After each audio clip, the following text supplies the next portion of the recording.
బీహార్కు ఆంధ్రప్రదేశ్కు తప్ప ఇతర రాష్ట్రాల పట్ల కేంద్ర ప్రభుత్వం వ్యవహరించిన తీరు కేవలం కుర్చీని కాపాడుకునే ప్రయత్నంలో భాగంగానే ఈ బడ్జెట్ను ప్రవేశపెట్టినట్టుగా కనిపిస్తుంది. ఇది ఏ రకంగా కూడా ప్రధానమంత్రి గారికి గౌరవాన్ని తెచ్చిపెట్టదు. ఇంతటి వివక్ష, ఇంతటి కక్షాపూరితమైన వ్యవహారం ఎప్పుడూ జరగలేదు. తెలంగాణ రాష్ట్రము, తెలంగాణ ప్రజలు 8 పార్లమెంట్ స్థానాలు, 35% ఓట్లు బీజేపీకి ఇచ్చిండ్రు. తెలంగాణ ప్రజలు ఎలాంటి వివక్ష బీజేపీ పట్ల చూపించలేదు. తెలంగాణ ప్రజల యొక్క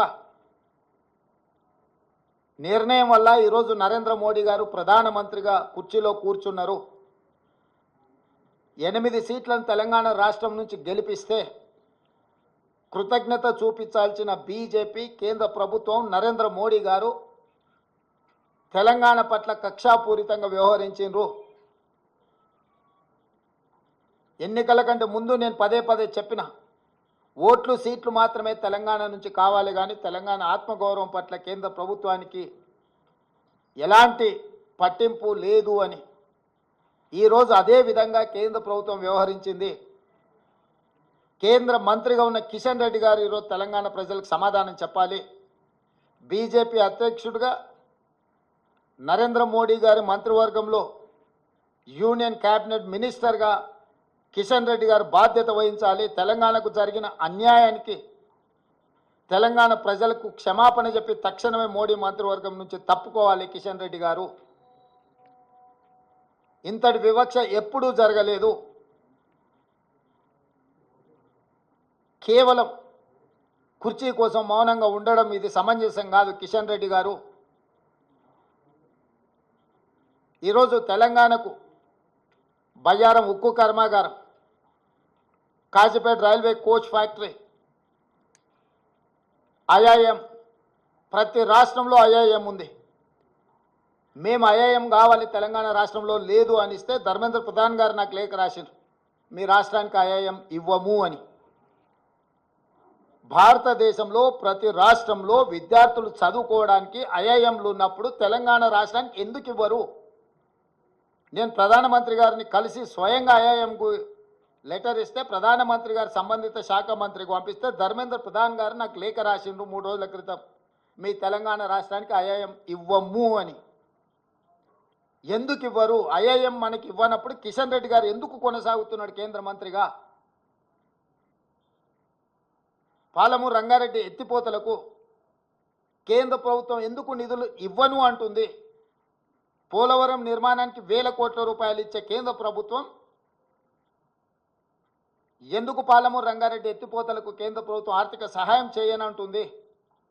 అమరావతి నిర్మాణానికి 1000 కోట్ల రూపాయలు ఇస్తా అంటున్న కేంద్ర ప్రభుత్వం హైదరాబాదు నగరంలో మెట్రో విస్తరణకు కానీ, మూసీ రివర్ డెవలప్మెంట్ ఫ్రంట్కు కానీ, రీజనల్ రింగ్ రోడ్ కోసం కానీ, వరంగల్లో, ఆదిలాబాదులో ఏర్పాటు చేయాలనుకుంటున్న ఎయిర్పోర్టులకు ఎందుకు ప్రత్యేకంగా నిధులు ఇవ్వరు అని చెప్పి కేంద్ర ప్రభుత్వాన్ని తెలంగాణ రాష్ట్ర ప్రభుత్వం ప్రశ్నిస్తున్నది.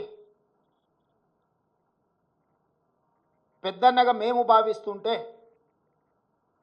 మీరు దుర్మార్గంగా వ్యవహరిస్తున్నారు. ప్రధానమంత్రి వివక్ష లేని వికసిత్ భారత్ కోసం ప్రయత్నం చేయాలి, కానీ కేంద్ర ప్రభుత్వం ప్రవేశపెట్టిన బడ్జెట్ బీహార్, ఆంధ్రప్రదేశ్ కోసం ప్రత్యేకంగా ఈ సమావేశాలను ఏర్పాటు చేసి నిధులు కేటాయించినట్టుగా ఉన్నది. కేవలం క్విడ్ ప్రోకో. మీరు మాకు మద్దతు ఇవ్వండి ప్రభుత్వాన్ని కాపాడుకోవడానికి, మేము అన్ని రాష్ట్రాలను దోషి మీ రాష్ట్రాలల్లో నిధులు విడుదల చేస్తామనే విధంగా ఉన్నది. అందుకే ఈ బడ్జెట్ కుర్చీ బచావో బడ్జెట్. కుర్చీ లాలూచిలో, ప్రధానమంత్రి లాలూచిలో బీజేపీ తెలంగాణ ప్రజల యొక్క హక్కులను, తెలంగాణ రాష్ట్ర అభివృద్ధిని కాలరాస్తున్నది. ఇది ఏమాత్రం ఇక్కడి ప్రజలు సహించరు. మా ప్రభుత్వం ఊరుకోదు. మా నిరసనను తప్పకుండా పార్లమెంట్ బడ్జెట్ సమావేశాలలో మా పార్లమెంట్ సభ్యులు ప్రధానమంత్రికి తెలియజేస్తారు.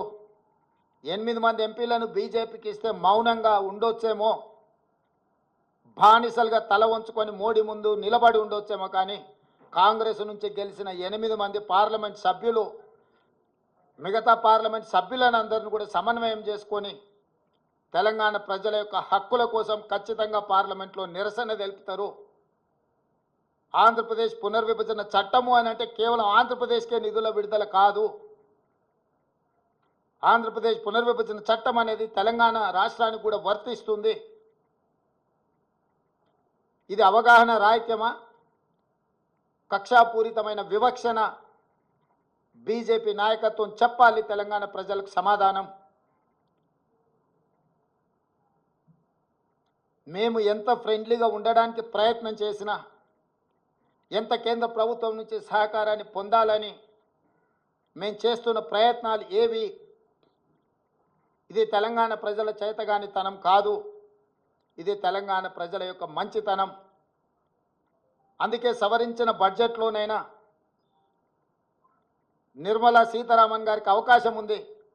బడ్జెట్ను సవరించి బయ్యారం ఉక్కు కర్మాగారం, Kazipet railway coach factory, Palamuru Rangareddy ఎత్తిపోతల సాగునీటి ప్రాజెక్టుకు అవసరమైన నిధులు, మూసీ రివర్ డెవలప్మెంట్ కోసం గోదావరి జలాలను తీసుకొచ్చి ఉస్మాన్ సాగర్, హిమాయత్ సాగర్కి అనుసంధానం చేయడానికి అవసరమైన నిధులను, మూసీ రివర్ ప్రాంతాన్ని, పరివాహక ప్రాంతాన్ని, కలుషితమైన ఈ నగరాన్ని ఈ కాలుష్యం నుంచి కాపాడడానికి అవసరమైన నిధులను, మెట్రోను విస్తరించడానికి అవసరమైన నిధులను,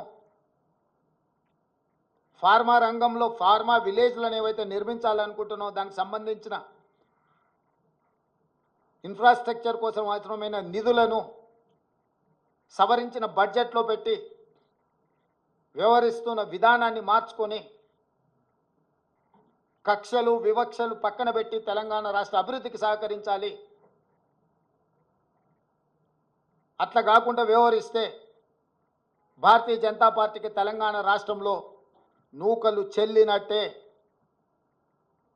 ఉపన్యాసాలు ఇవ్వడం కాదు కిషన్ రెడ్డి గారు, ఢిల్లీ నుంచి ఏం నిధులు తెచ్చినావు ప్రజలకు జవాబు చెప్పు. మీ చేతగానితనం, మీ బలహీనత, మీ మౌనము, మీ బానిస మనస్తత్వము తెలంగాణకు తీరని అన్యాయం చేస్తుంది. అసలైన తొలి వెలుగు. ఫాలో వాట్సాప్ @తొలి వెలుగు official.